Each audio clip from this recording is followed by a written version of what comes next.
ওই যে অমোক হুজুর ওলি আল্লাহ তার সুন্দরবনে বাঘে ধরছিল, তিনি খড়ম মেরে মেরে ফেলছিলেন, শোনেননি? হাজরিন, এখানে দুটো জিনিস বুঝতে হবে। এক নম্বর, অধিকাংশ বলেছি না কারামত সহি রেওয়ায়েত লাগবে, সনদ লাগবে। অধিকাংশ কারামতের সনদ নেই, যা। আর কারামত যদি প্রমাণিত হয় তাহলে কারামত অলির ক্ষমতাকার। একটা উদাহরণ আপনারা অনেকে জানেন, ফুরফুরায় যারা আসেন অনেকেই জানেন, আমি তবুও বোঝার জন্য, অনেকে নতুন আসছেন একটু বোঝেন। হযরত ওমর ইবনুল খাত্তাব রাদিয়াল্লাহু তাআলা আনহু মদিনার মসজিদে নববীর মিম্বরে বসে দাঁড়িয়ে খুতবা দিচ্ছেন, হঠাৎ চিৎকার করল, ইয়া সারিয়াল জাবাল জাবাল। 1000 মাইল দূরে ইরাকে, মদিনা থেকে 1000 মাইলেরও বেশি দূরে ইরাকে যুদ্ধ করছিলেন সারিয়া ইবনে জুনাইম, কাফেরদের বিরুদ্ধে হেরে যাচ্ছিলেন। ওমরের কথা মতো অ্যাকশন নিয়ে যুদ্ধে জয়লাভ করলেন। হযরত ওমরের অনেক বড় কারামত, ঠিক না? 1000 মাইল দূরের জিনিস তিনি দেখলেন, শুধু দেখলেনই না, কথা বললেন, 1000 মাইল দূরে চলে গেল, ঠিক না? তাহলে বোঝা গেল আল্লাহ তাআলা হযরত ওমর রাদিয়াল্লাহু তাআলা আনহুকে ক্ষমতা দিয়েছিলেন, তিনি যখন ইচ্ছা 1000 মাইল দূরে দেখতে পেতেন, ঠিক না? হ্যাঁ না, হ্যাঁ, খুব ভালো করে বোঝেন। কারামত মুজিজা ওলি নবীর, আর ক্ষমতাকার আল্লাহ। যখন দেখিয়েছেন ঠিক তখন ওমর দেখেছেন, অন্য সময় ইচ্ছা করলেও দেখতে পারতেন না।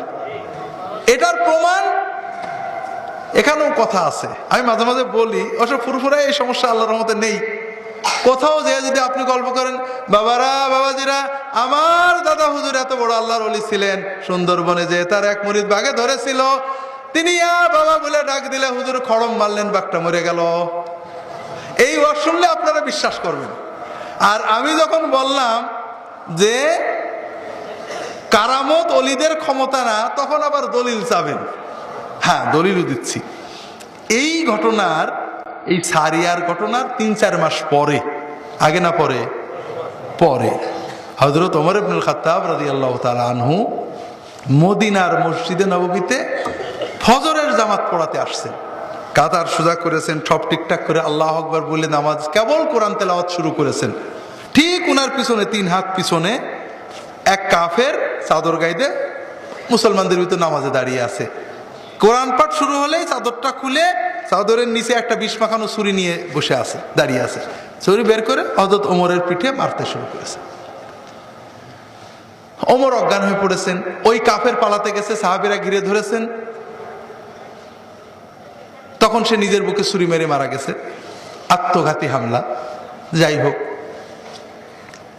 হযরত ওমরের যখন হুঁশ হয়েছে, তিনি জিজ্ঞাসা করলেন, আমাকে কে ছুরি মারল? তখন সাহাবীরা বললেন, ইয়া আমির আল মুমিনিন, আপনাকে আবু লুলু মাজুসি কাফের মেরেছে।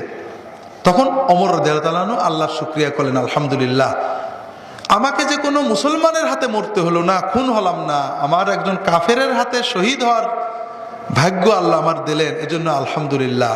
এই কথা বলার কিছু পরে তিনি ইন্তেকাল করেন।